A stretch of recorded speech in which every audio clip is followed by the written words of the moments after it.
So I want to discuss how high blood sugar has the potential of destroying your organs and exactly what you should do about it, okay? It's called glucotoxicity, the toxicity of glucose, which is sugar. So there's a couple things that happen. Number one, you get a massive oxidation effect.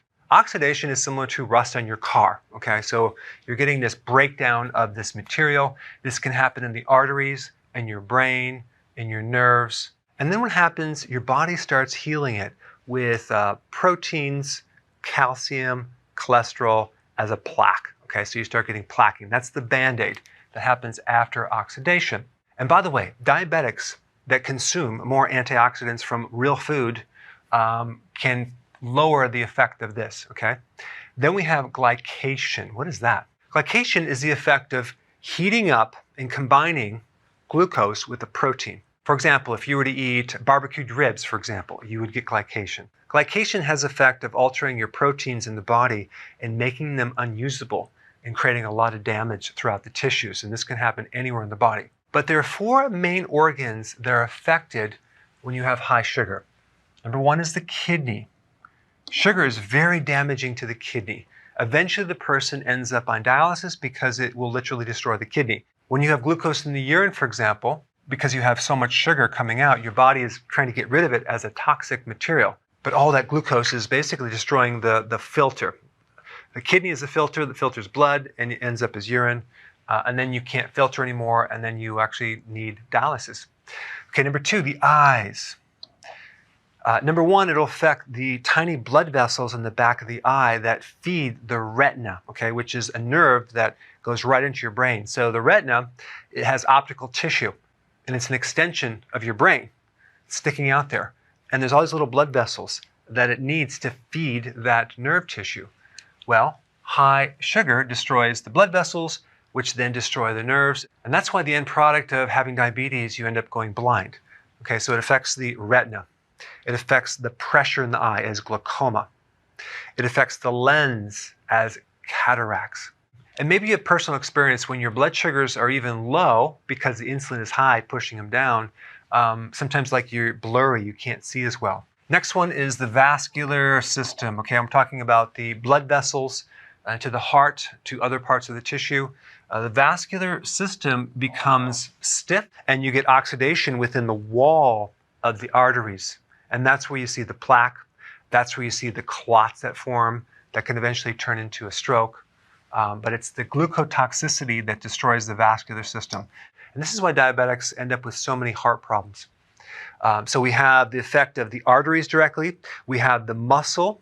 And we also have the electrical system of the heart. So they have arrhythmias. Okay, next one is the nerves, okay, and the brain. I'm considering this as one, but the nerves are affected. Primarily the blood vessels or the capillaries that feed the nerves, okay, starting off in the peripheral nerves in your fingertips and your toes, okay, on the bottom of the feet. You'll start feeling tingling, numbness, burning, maybe just pain, and then just complete, you can't feel it anymore. What's happening is you're destroying the nerves. The remedy for that is vitamin B1 in the form of a fat-soluble B1. It's called benfotiamine. If you have peripheral neuropathy, if you take that, you can reverse that effect. And the reason for that is that we're dealing with oxidation. And vitamin B1 is like an antioxidant, so it can protect the complications from the high sugar. It can affect the autonomic nervous system and create a condition called gastroparesis, which is basically you eat food and it doesn't digest that fast. It's very slow going through the digestive tract. And also the valves on top of the stomach and even the bottom of the stomach is controlled by the autonomic nervous system. Okay, that's part of the nervous system that can get destroyed. Then we have this thing called the brain gets destroyed. The vascular system that goes in the brain, the oxygen shuts down. Your brain actually shrinks when you have high sugar. You destroy the neurons. It's called diabetes type 3. And then there goes the memory, there goes the learning, there goes the cognition. But it's really the toxic effect of this glucose that actually starts the whole cycle. All right, now, you have diabetes, right? Okay. Well, you just don't wake up one day and get diabetes. You have pre-diabetes before that. And at pre-diabetes, you have roughly Fasting sugar is between 100 and 125, okay? And then when it gets above that, 126 or greater, on 2 different tests, you're considered a diabetic, okay? So diabetes is too much sugar or it's hyperglycemia, all right? So then you take medication. The question you have to ask yourself is, what is the medication doing with that high sugar? Is it making it evaporate? No, it's cramming it from the blood into some other place, okay? So it's going to be storing it as fat around the organs. So really, we're just taking one problem and putting the problem somewhere else. It doesn't solve any problem. This is why you have to keep taking the medication over and over and over again. But what happens before the prediabetes? That's the big question, okay? Because sometimes when you go to your doctor, they'll test your sugars, and they say, well, you're pre-diabetic, you might want to watch your weight, right? Go to a dietitian, and then we'll check you in 6 months, okay? Come back 6 months later, might be fine, good. Come back in a year, come back later, and oh, yep, you're officially diabetic, we're gonna put you on medication, okay? But this whole thing can be prevented because there's something that occurs before even the prediabetes, okay? Because it takes like 10 years for this to happen. There's high insulin, okay? Hyperinsulinemia, that's what it's called. They never test your fasting insulin, only the fasting glucose. Big, huge mistake. I'm going to show you something. This is very interesting. I'll put this article down below. A high fasting plasma insulin concentration, basically high blood fasting insulin, predicts type 2 diabetes, independent of insulin resistance, evidence for a pathogenic role in relative hyperinsulinemia. Okay, what does all that mean? It means that high insulin can predict diabetes, okay? In order to prevent diabetes, you need to know what happens before diabetes, okay? All right, so what do we do next, okay? Well, we go to the expert. We go to Google, okay, Dr. Google, and we type in hyperinsulinemia, and on the wiki page, you'll see some data on this right here, okay? And I'm going to go directly down to the causes, and this is what they say. 4 things. I'm glad they narrowed it down. Neoplasm, that's a tumor. Pancreatic cancer, all right? Polycystic ovarian syndrome, and trans fats. Okay, now what are they missing? A high carbohydrate diet, okay? Because insulin responds to glucose, all right? That's what it does. What happens, you eat a high carbohydrate diet, insulin gets triggered, and it pushes the blood sugars down. That's the mechanism. So the high carbohydrate diet is what's really behind this, but they don't mention it. Anytime you try to solve a problem and you're operating off of missing information, especially something like that, you are not going to be able to solve this problem. High insulin comes before hyperglycemia. So what happens is you have high sugar, okay?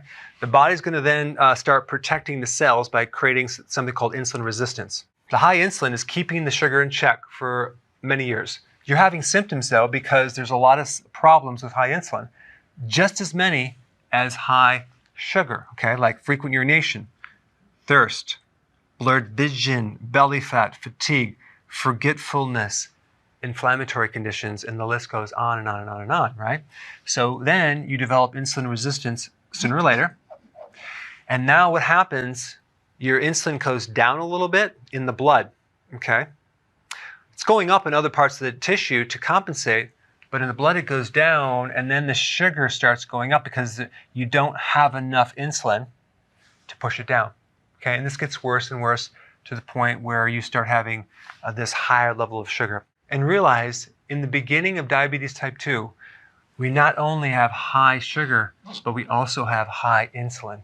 And so medically, their goal is to lower the blood sugar, but they're not focused on the insulin because that would mean acknowledging that high carbohydrate diets are behind this. But that's just one huge connection they don't want to validate, okay? They don't want to acknowledge. High carb causes high insulin, okay? There is a tremendous amount of damage in the body well before you get diabetes, okay? There's oxidation in the arteries, there's things brewing, there's all sorts of things happening. All right, so now what is the solution? Very simple. Go to the experts, okay? Go to Google, type in the best diet for diabetes, and just take the first thing that shows up, okay?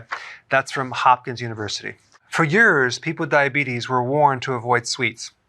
But what research understands, I just love that when they use that, when research, but they don't tell us what research. Research understands about diabetes, nutrition has changed. Total carbohydrates are what counts. It was once assumed that honey, candy, and other sweets would raise blood sugar levels faster and higher than would fruits, vegetables, and starchy foods such as potatoes, pasta, and whole grain bread. But this isn't true. As long as the sweets are eaten with a meal and balanced with other foods in your meal. Wow, I didn't know that. Whew, man, I could have my cake and eat it too now. Great. Although different types of carbohydrates affect your blood sugars differently, it's the total amount of carbohydrates that really matters. So guys, it doesn't really matter if you do white sugar candy or fruit or grain. It's all about carbohydrates. It doesn't matter anymore that based on your research how fast that these foods spike your blood sugar. So ignore the glycemic index, okay? Have your cake and eat it too. Sweets count as carbohydrates in your meal. The trick is substituting small portions of sweets for other carbohydrates such as bread, tortillas, rice, crackers, cereal, fruit, juice, milk, yogurt, and potatoes in your meals. All right, so now that you know that, just realize I have a very dry sense of humor. I'm being very sarcastic. This is not the correct information.